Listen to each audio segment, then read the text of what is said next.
ব্রেকের পর নজর রাখছে আরো একটি বড় খবরের দিকে। কুলতলিতে বাঘের হামলায় জখম ছাত্র। বাড়ির সামনে হাঁটাহাঁটি করছিল রাহুল হালদার নামে ওই স্কুল পড়ুয়া।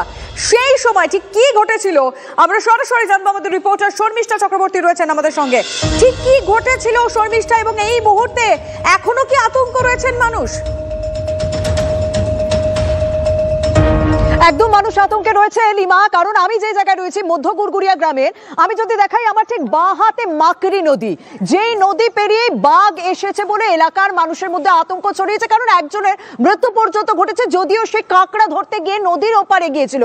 কারণ মাকড়ি নদী ক্রস করলে একেবারে সুন্দরবনে কোর জঙ্গল। আমি জানি না দর্শকরা কতটা বুঝতে পারছেন, এই মাকড়ি নদী ক্রস করলে কোর জঙ্গল সুন্দরবনে, যেখানে এখানকার মানুষ পেটের টানে যান কাঁকড়া ধরতে, মাছ ধরতে, কারণ সেটা থেকে তাদের রোজগার হয়। কিন্তু অন্যদিকে বাঘ ওইখান থেকে এই দিকে পেটের টানে চলে আসে। কারণ জঙ্গলে কি কোথাও খাবারের অভাব রয়েছে, সেই প্রশ্ন কিন্তু ইতিমধ্যে উঠতে শুরু করেছে। কারণ এখানে ধানের চাষ হয়, কচি ধানের গন্ধ নাকি বাঘকে টানে, অন্যদিকে গরু ছাগল সবকিছু রয়েছে, সেগুলোর টানে কি বাঘের এখানে আসা।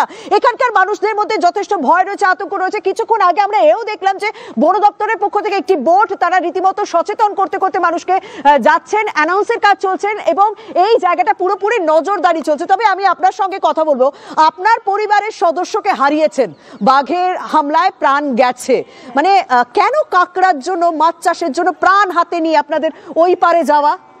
কি করবে, বাড়িতে তো আর কোনো কাজকর্ম নেই। এবার কাঁকড়া ধরলে যেভাবে আয় ইনকামটা মানুষের হয়, সেই জন্যে পেটের দায়ের জন্য গেছিল, যে পেটের দায়ে যাওয়ার জন্য তো আজকের এই অবস্থা। যে কিন্তু ভাসুরকে হারিয়েছেন পেটের টানে, আপনার ভাসুর ও প্রান্তে গেছিলেন, কিন্তু আপনার স্বামী তো আর করে না, যাবে বলছিল। তারপরে আমি বললাম যে না, আমাদের বাড়ি থেকে একজন যখন চলে গেছে, আমি চাই না যে গাংখালে গিয়ে কাঁকড়া, মাছ কাঁকড়া ধরো। এখন তো কম রোজগার হয়, মানে কম রোজগার হোক ঠিক আছে, কিন্তু প্রাণের ভয়টা তো রয়েছে। সেই প্রাণের ভয় কিন্তু মানুষ এখানে যথেষ্ট আতঙ্ক রয়েছে। আপনাদের পরশুদিন কোন কোন এলাকায় বাঘের পায়ের ছাপ দেখা গিয়েছিল শুনলাম? এই পরশুদিন এইখানে গেছে, হ্যাঁ, আর ওই নকুল মোড়ের ওই দিকে গেছে, বাগপাড়ায় না কোন। তো রান্না বান্না করছেন, বাড়ির দাওয়ায় বসে পারছেন? বাইরের পাশে রান্না করছিলাম, আর রান্না করতে করতে হঠাৎ চিৎকার আসছে গাংধার থেকে যে আপনারা সবাই ঘরে ঢুকে যান, আর বাঘ পেরিয়েছে এপারে, আর আমরা দেখতে পেয়েছি, তোমরা যে যার মতন ঢুকে যান।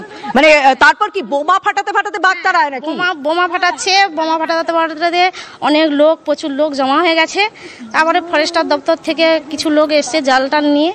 কিন্তু আমি তো এই এলাকায় বলছি যে বলা হচ্ছে যে নাইলনের ফেন্সিং দেয় না, সেই নাইলনের ফেন্সিং অনেক জায়গায় নষ্ট হয়ে গিয়েছে, এবং এখানকার মানুষ যখন কাঁকড়ার জন্য এবং মাছের জন্য ওপারে যাচ্ছেন, তখন সেই নাইলনের ফেন্সিং খোলার কাজও হয়। সেই খোলাটা হলেও, ফেন্সিং খোলা হলে সেটার মেরামতির কাজ হয় না। সেই জায়গা থেকে, সেই ফাঁকা জায়গা থেকেই বাঘ এখানে এসে প্রায়শই হানা দেয় বলে অভিযোগ উঠছে। তবে আরো একটা বিষয়ের দিকে আমি নজর আনার চেষ্টা করবো। এই যে গোটা এলাকায় রয়েছে না, সন্ধে হলে মানে আর কিছুক্ষণ পরে এখানে ঘুটঘুটে অন্ধকার, কোনো আলোর ব্যবস্থা নেই, মানে ওখানে ফেন্সিং এর ব্যবস্থা নেই। এই এলাকায় আলোর ব্যবস্থা আছে? না না, আলো নেই, আলোর ব্যবস্থা নেই। আলোটা থাকলে কি একটু ভয়ে, মানে ভয়টা কাটে, সাহস নিয়ে বাইরে যেতে পারে? আলো একটু রাখলে ভয়টা কাটে। আলো নেই তো আমাদের। এই যে গরু বাছুর তুলে দেয়, সব ঘরে চাবি টাবি লাগিয়ে ঘরে ঢুকে যাওয়া। আচ্ছা, ইতিমধ্যে একজন ডিঙ্গি নিয়ে আসছেন। দিদি, কোথায় কি মাছ চাষে গেছিলেন নাকি, মাছ ধরতে, কাঁকড়া ধরতে? না, উনি এখন কিছু বলছেন না, কারণ অনেক নজর থাকবে আমাদের এই খবরের দিকে। ধন্যবাদ তোমার।